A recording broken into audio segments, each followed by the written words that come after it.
Hey guys, so I am going to go over how to create these pattern pieces should you not be able to print them because you do not have access to a printer. So here are the two pattern pieces that you're going to be using for the assignment.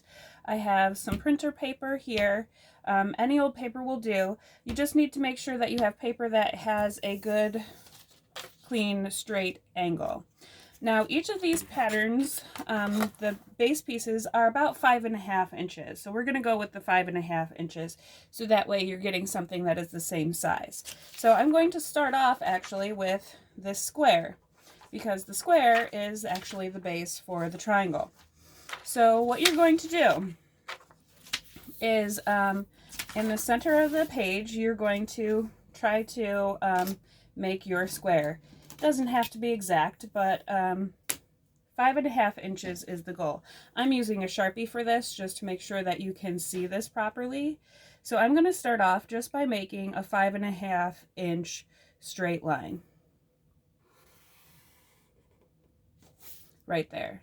Now the next thing is I need to make sure that my next 5.5 inches is at a perfect right angle. And like, it's going to be really tempting to just go like this and be like, yeah, that looks about right. But your eyes can deceive you. So I recommend getting another piece of paper, lining it up on the edge of your line, and then use your ruler again and just kind of line it up on the edge of your paper. This way, you're going to make sure that you have an exact right angle. So there's my next 5.5.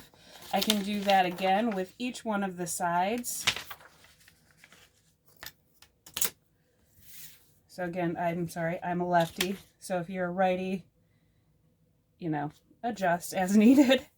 So again, lining my line up at the 0 mark, getting this to make sure that looks pretty close, going to the 5.5.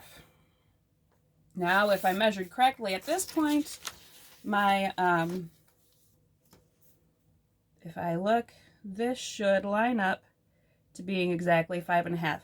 If you go to do this measurement here, and it for some reason is not measuring at 5.5, then you've done something wrong and it is not perfect square right angles. So you need to make sure about that.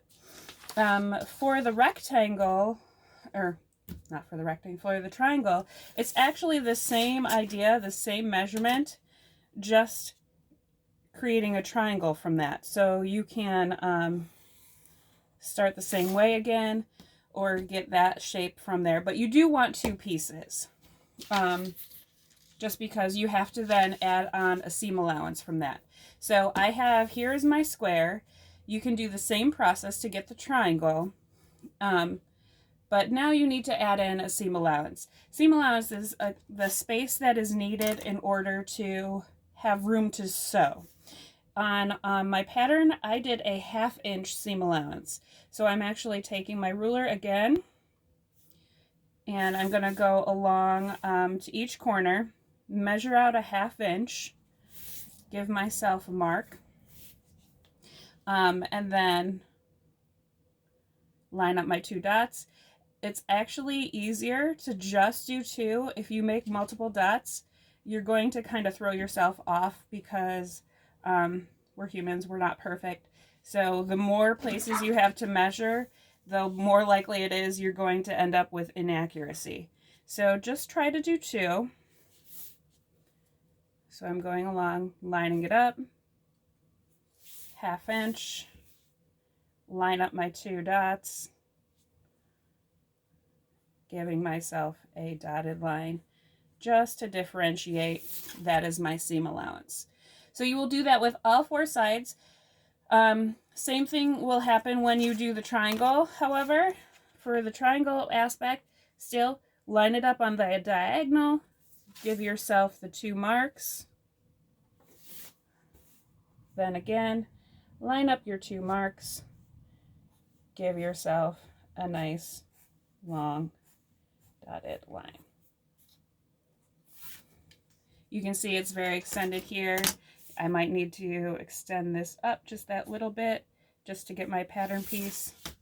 There you go. So that's what you need for this would be the triangle. For the square, do the same thing. All right. Hope that helps.